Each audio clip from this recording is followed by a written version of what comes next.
फौलादे शक्ति है, उसमें स्वदेश की भक्ति है। वह युद्ध के रुख को बदल देता, दुश्मन को पल में मसल देता। महायोद्धा, महायोद्धा, महायोद्धा, महायोद्धा, महायोद्धा, महायोद्धा, महायोद्धा, महायोद्धा। निर्भीक साहसी वफादार वो सूरवीर सबका है यार, उत्साही सूरमा परमवीर रक्षक सबका रणधीर वीर। हिम्मत वाला साहस वाला योद्धा सबका है रखवाला। महायोद्धा, महायोद्धा, महायोद्धा, महायोद्धा, महायोद्धा, महायोद्धा, महायोद्धा, महायोद्धा।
आओ विराट आओ, प्रचंड देव को तुम्हारा ही इंतजार था।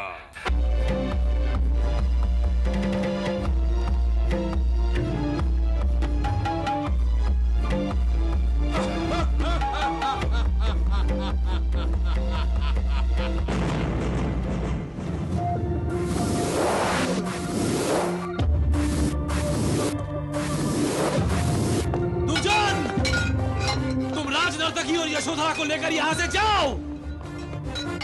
दुर्जन तुम जाओ।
इस मुंदरी का कोई असर प्रचंड देव पर नहीं होने वाला।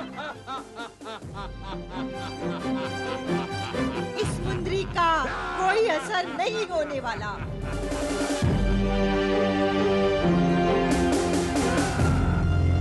प्रचंड देव की जान सामने हिंडोले में बैठे बाज में है।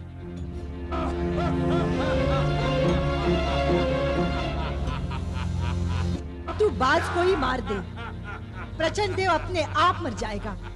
प्रचंड देव अपने आप मर जाएगा। प्रचंड देव अपने आप मर जाएगा। ओम ह्रोम ओम जुंसा पूर्वस्वा त्र्यंबकं यजामहे सुगंधिं पुष्टिवर्धनम् उर्वारुकं वदनान् मृत्योर्मुक्षीयामृतात् पूर्वस्वर ओम जुंसा रोम ओम ऐं ह्रीं श्रीं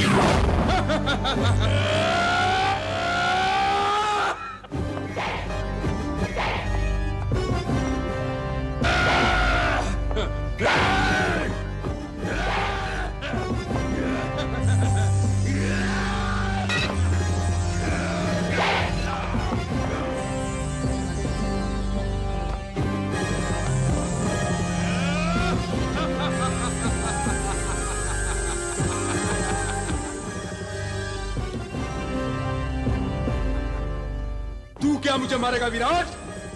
मुझे मारने के लिए तुझे 7 जन्म लेने पड़ेंगे। जय महाकाल।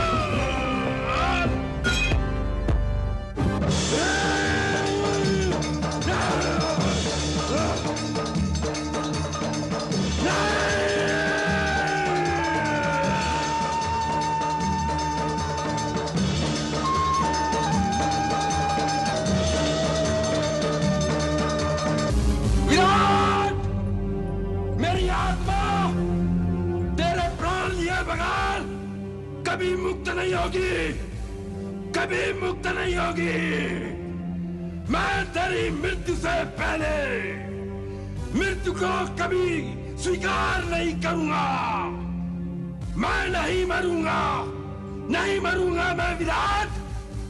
मैं फिर आऊंगा, मैं फिर आऊंगा।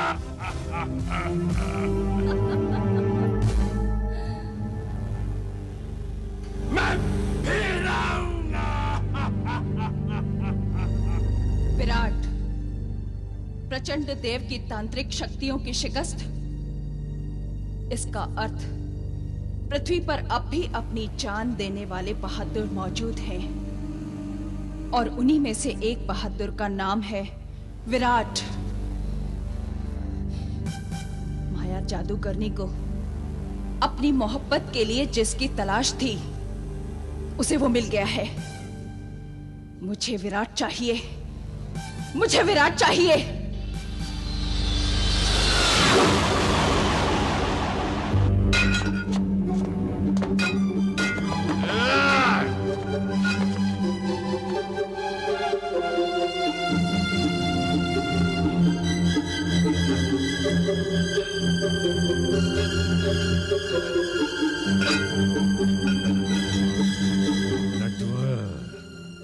काल भैरव से दुश्मनी लेके तुमने अच्छा नहीं किया।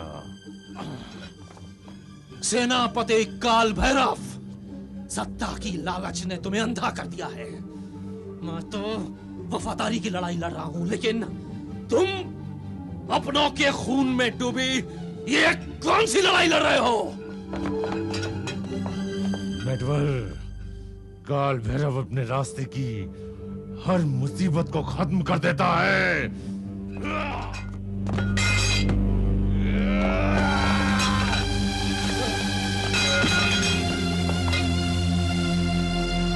काल भैरव, अब तुम्हारा खेल खत्म हो चुका है। बहुत धूल झोंकी है तुमने इस राज्य की आंखों में।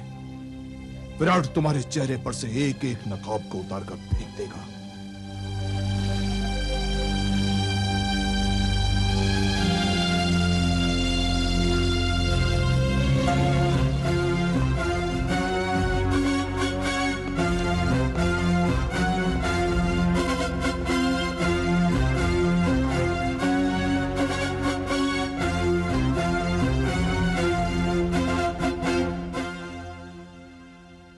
ये कौन है जिसे हमारे राज्य में अन्याय का मुंह देखना पड़ा है? न्याय की गुहार लगाने वाले फरियादी को फौरन हमारे सामने पेश किया जाए।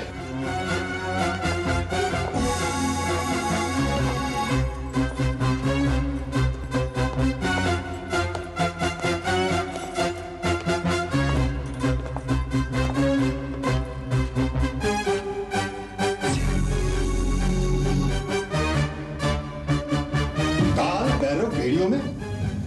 हमारे राज्य के सेनापति को बेड़ियों में जकड़ने का दुस्साहस किसने किया? यह दुस्साहस मैंने किया है महाराज, मैंने किया है। इस राज्य के सेनापति काल भैरव को बंदी बनाने का दुस्साहस मैंने किया है महाराज, मैंने किया है। ओह, तो यशोधरा का अपहरण करने के बाद तुम्हारी हिम्मत इतनी बढ़ गई? विराट, तुमने हमको वचन दिया था कि 13 दिन के अंदर अंदर तुम यशोधरा को हमारे सामने हाजिर करोगे, लेकिन उसकी जगह पर तुम काल भैरव को बंदी बनाकर ले आए। ये क्या है? यशोधरा कहां है? महाराज, विराट आज आपके सामने अन्याय और अत्याचार का जीता जागता सबूत लेकर आया है। सच्चाई पर झूठ का लांछन लगाने वाले इस सेनापति काल भैरव ने महाराज यशोधरा के साथ साथ इस राज्य की भूतपूर्व नर्तकी चंद्रबाला को भी अपना बंदी बनाकर रखा था।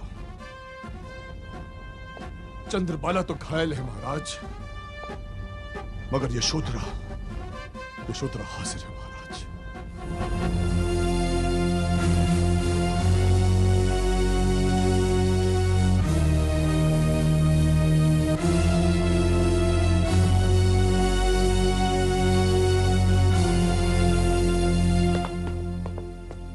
यशोधरा मेरी बच्ची। बाबा,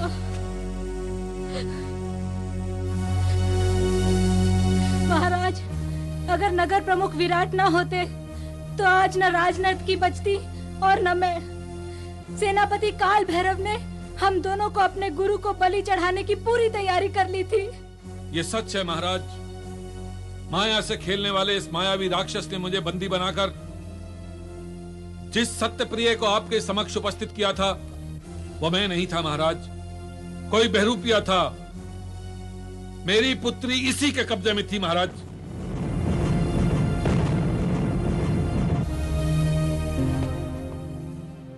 ऐसा लग रहा है महाराज जैसे किसी सोची समझी साजिश का नाटक चल रहा है। अगर यशोधरा का अपहरण काल भैरव ने किया था तो नगर प्रमुख विराट को नगर से गायब रहने की क्या जरूरत पड़ गई थी?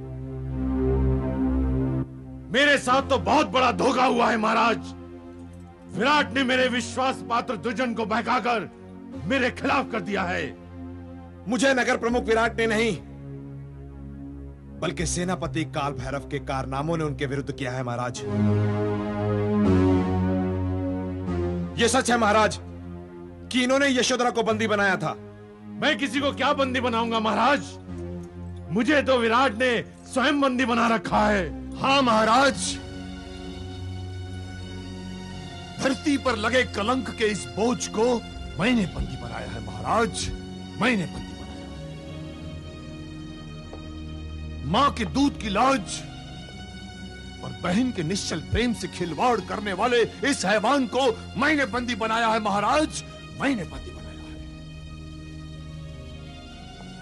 महाराज, जरा इसकी आंखों में झांक कर इसके गुनाहों को देखिए महाराज। प्रचंड देव नामक तांत्रिक के इस शिष्य को गौर से देखिए महाराज, जिसने तिलिस्म के बल पर इस राज्य की शांति को भंग किया है महाराज। औरतों की इज्जत पर डाका डाला है महाराज, डाका डाला है। महाराज, मैंने सुना है सांप अपने बच्चे को निगल जाता है। ये सेनापति काल भैरव इस राज्य का ऐसा ही सांप है महाराज, जिसने बच्चे के समान हंसते खेलते इस राज्य को निगल जाने की पूरी तैयारी कर रखी है महाराज। मैंने इस सांप को इसलिए बंदी बनाया है महाराज क्योंकि अगर ऐसे सांप को खुला छोड़ दिया जाए तो वो इस राज्य के लिए सबसे बड़ा खतरा बन सकता है महाराज। महाराज, सेनापति के भेष में ये काल भैरव इस राज्य में किसी का भी सगा नहीं है महाराज, किसी का भी सगा नहीं है। महाराज, मुझे क्षमा कीजिए, अनजाने में मुझसे गलती हो गई महाराज, बहुत बड़ी गलती हो गई। मैं भरे दरबार में क्षमा मांगने के लिए तैयार हूं महाराज। क्षमा? अब हुआ मालूम आहों का असर होता है क्या? अरे अपने दामन पर लगी आग तो रोता है क्या? महाराज, विराट ने आज अपनी प्रतिज्ञा पूरी कर ली है। महाराज, अपनी प्रतिज्ञा पूरी कर ली है। महाराज, विराट इस राज्य का शत्रु नहीं है। महाराज, विराट इस राज्य का सबसे वफादार सैनिक है। महाराज, शत्रु नहीं है। महाराज, विराट इस राज्य का सबसे वफादार। प्रमुख महामंत्री, विराट को तुरंत राजवैद्य के पास ले जाने का प्रबंध करो और काल भैरव को बंदी बना लो। पुजारी जी, आप क्या राजधानी से विराट का कोई समाचार आया है? राजधानी तो समाचारों का गढ़ है सुनायक, और हमारे विराट के समाचार तो गांव-गांव होते हुए पूरे राज्य में गूंज रहे हैं। विराट कुशल तो है ना? विराट ने अपनी जान पर खेलकर अपनी शपथ पूरी कर ली है सुनायक। विराट ने अपने माथे पर लगी झूठ की कालिक को मिटा दिया है और उसने अन्याय और अत्याचार के प्रतीक सेनापति काल भैरव को बंदी बना लिया है।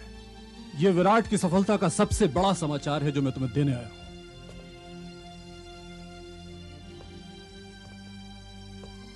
मैंने कहा था ना शब्बी, हमारे विराट का कोई बाल भी बांका नहीं कर सकता। विराट तो वो चट्टान है जिसके सामने नदियों को भी अपना रास्ता बदलना पड़ता है। विराट की विजय के उत्सव में दुख और संताप भी शामिल है सुनायक। यशोधरा को महाराज के सामने हाजिर करने में विराट को शत्रुओं का घमासान सामना करना पड़ा। सुना है विराट के प्राण संकट में।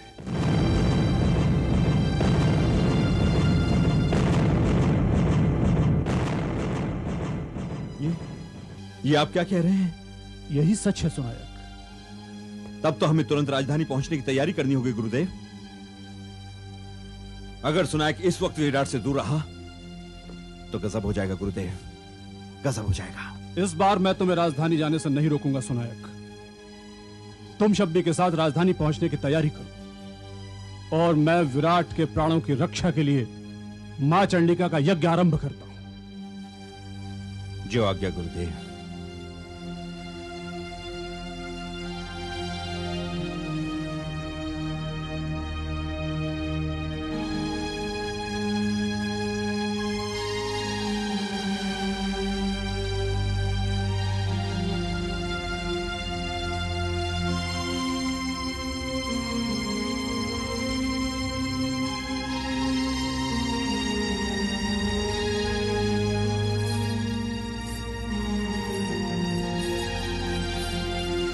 महारानी जी, आपने यहां आने का कष्ट क्यों किया?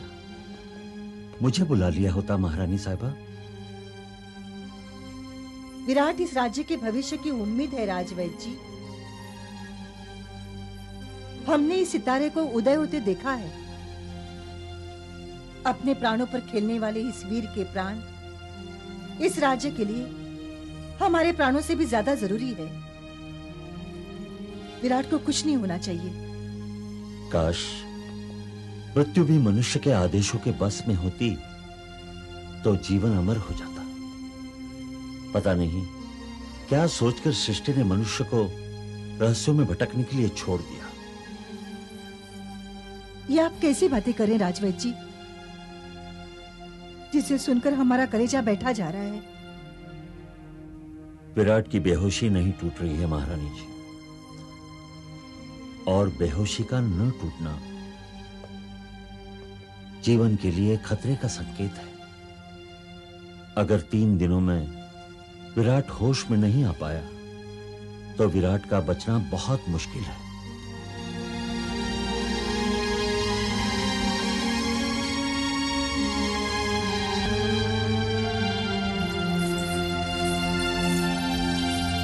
आप किसी तरह भी विराट को बचा लीजिए वैद्य जी। आप ये मान लीजिए कि आपके सामने एक महारानी नहीं, एक माँ अपने बच्चे के प्राणों की भीख मांग रही है। सुना है भगवान माँ के हृदय की बात अवश्य सुनते हैं।